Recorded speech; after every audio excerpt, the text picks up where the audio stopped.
We talk about league attendance.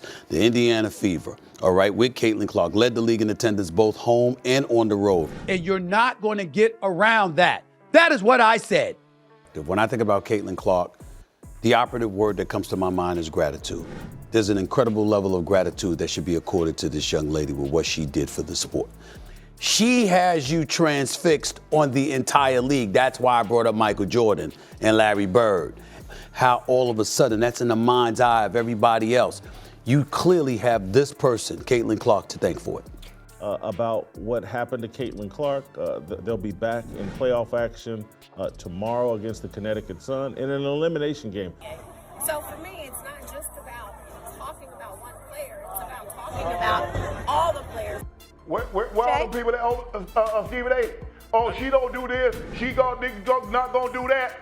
Let her cook. Well, I mean, if you want to talk about bullies, we can talk about every time Caitlyn has the ball, she pushes off. Imagine being the best in your game, winning multiple MVPs, and still not getting the recognition you deserve. That's A'ja Wilson's reality right now. But Caitlyn Clark, she's got Adidas backing her big time. What's the deal with that? Let's talk about the bombshell that just dropped. Caitlyn Clark, fresh out of college, just landed a $28 million deal with Adidas. That's insane money for a rookie, but here's what's even crazier. A'ja Wilson, with her multiple MVP awards, still doesn't have a signature shoe from Nike. Can you believe it? You know what's wild? This isn't just about fancy sneakers and fat paychecks. There's way more to this story than meets the eye. We're talking about a situation that's shaking up the whole world of women's basketball. And trust me, you won't believe what's really going on behind the scenes. Let's talk about a tale of two ballers that's got everyone buzzing. Caitlyn Clark and A'ja Wilson.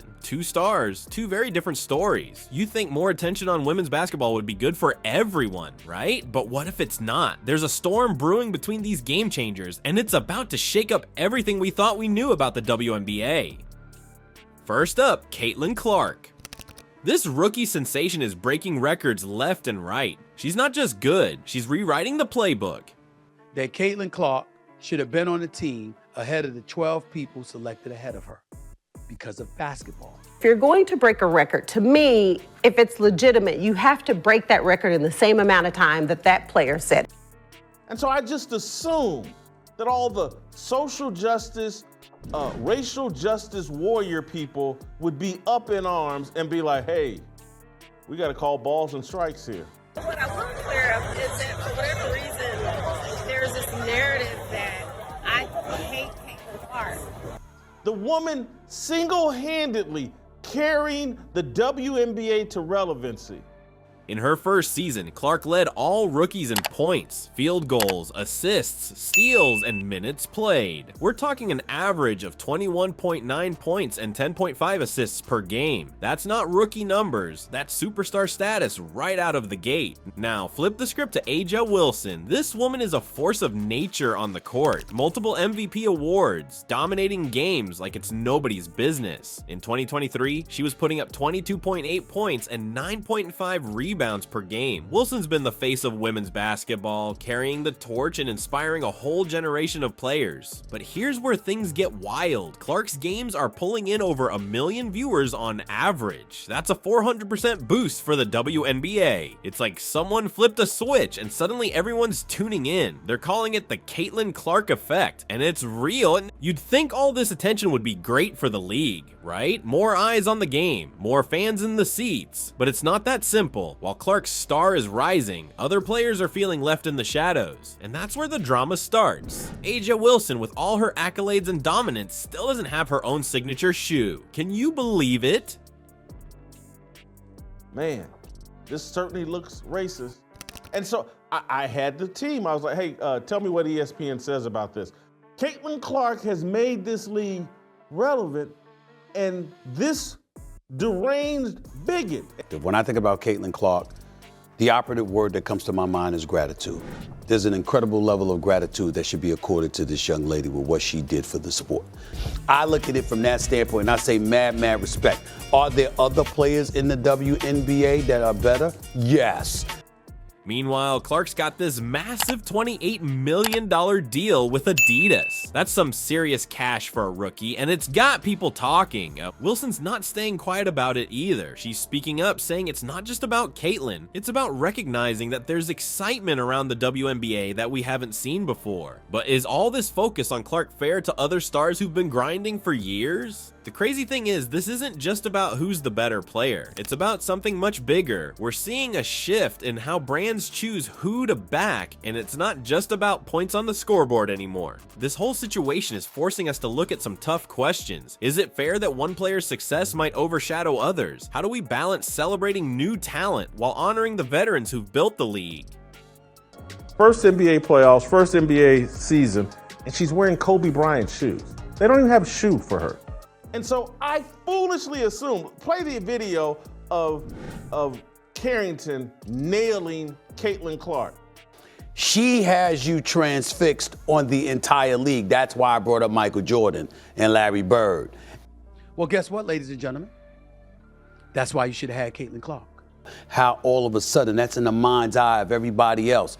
You clearly have this person, Caitlyn Clark, to thank for it. And what does this mean for the future of women's basketball? You think it's all about points and rebounds? Think again. There's a whole other game being played off the court, and it's got nothing to do with basketball skills. We're talking about the color of a player's skin and how it might matter more than their stats when it comes to landing big deals. About what happened to Caitlyn Clark. They'll be back in playoff action tomorrow against the Connecticut Sun in an elimination game. Now it's 8 figures, so that could be 10 million or 99 million. Right. Correct? So for me, it's not just about talking about one player. It's about talking about all the players. The woman who is allowing all of these other spoiled, entitled brats to fly private to basketball games. Yeah, you heard that right. This isn't just about who's sinking more three-pointers anymore. Aja Wilson dropped a truth bomb that's got everyone talking. She said successful black women often get overlooked in this industry. That's not just trash talk. That's a serious accusation that's shaking up the whole WNBA.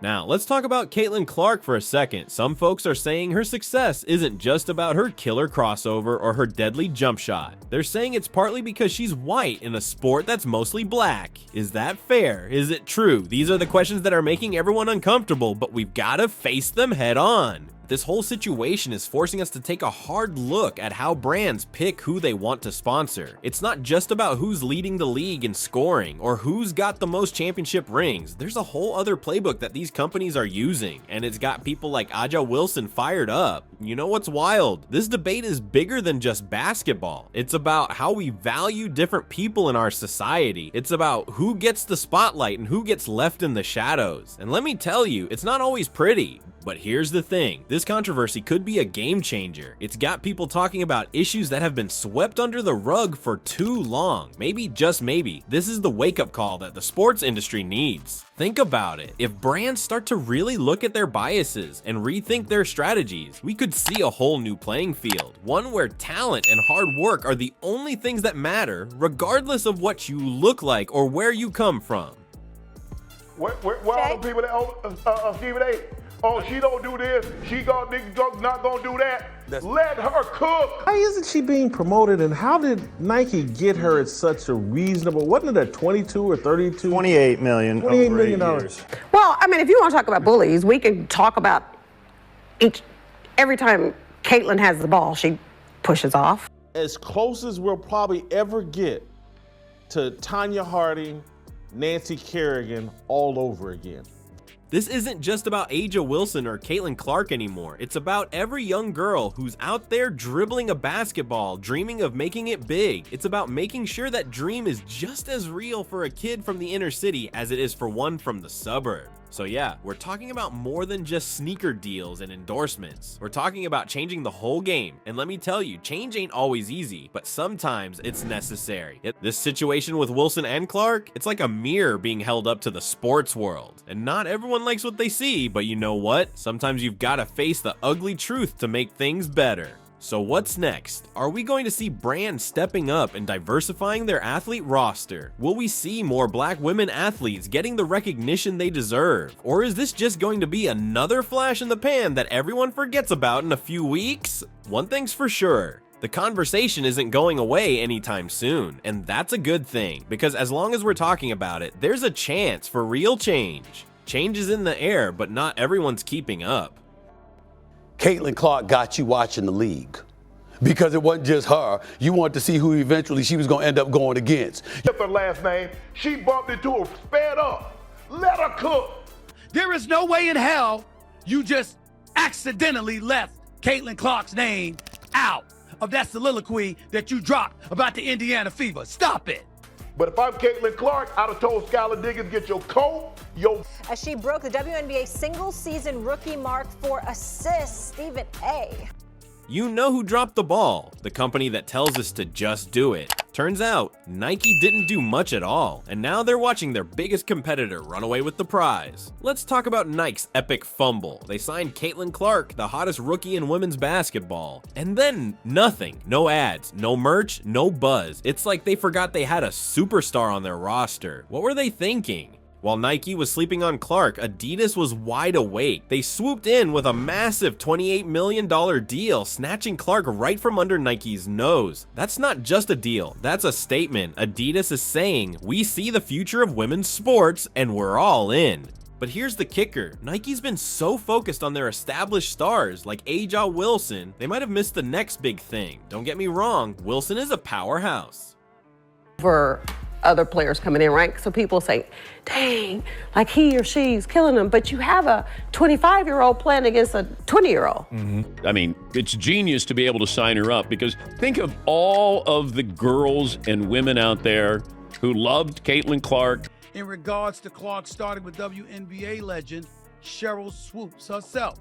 The woman who gives them a glimmer of hope that the WNBA won't lose $50 million this year like they have every other year in their existence.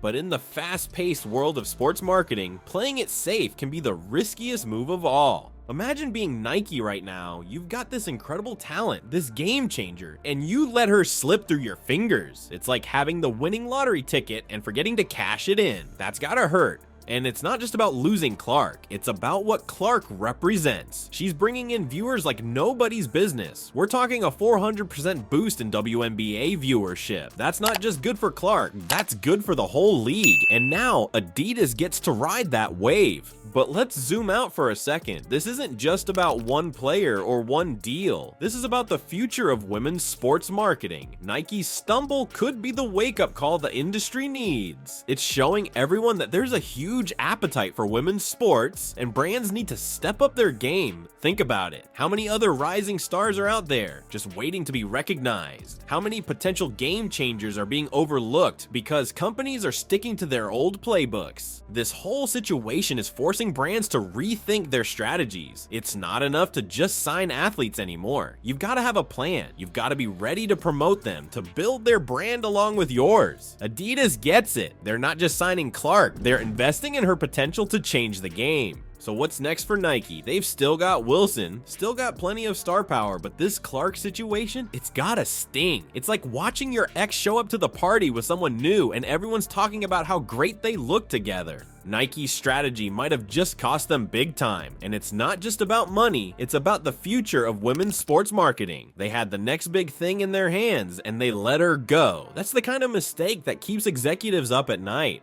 But here's the silver lining. This could be the kick in the pants that women's sports marketing needs. Maybe now we'll see more investment, more attention, more respect for these incredible athletes. Maybe Nike's loss will be women's sports gain. Alright, let's wrap this up. We've got Clark landing a massive Adidas deal, Wilson feeling left out, and Nike fumbling big time. But this isn't just about sneakers and contracts. It's about race, gender, and who gets the spotlight in women's sports. I said marketing matters in everything. Promotion matters in everything. We talk about league attendance. The Indiana Fever, all right, with Caitlyn Clark, led the league in attendance both home and on the road. And you're not going to get around that. That is what I said. So she couldn't get that double-digit assist record 3 consecutive games with at least 20 points. I think we see that. We see the capability on the basketball court. She can shoot, she can handle, she certainly can pass, okay? Aja Wilson said it best. You can be top-notch as a black woman, but maybe that's something people don't want to see. That's a tough pill to swallow, but it's got everyone talking. So what's next for women's basketball? Are we gonna see more diversity in who gets the big deals? Will other brands step up their game? This isn't just about Clark or Wilson anymore. It's about every fan, every player, and every brand in the game. The rules are changing, folks. Are you ready for it?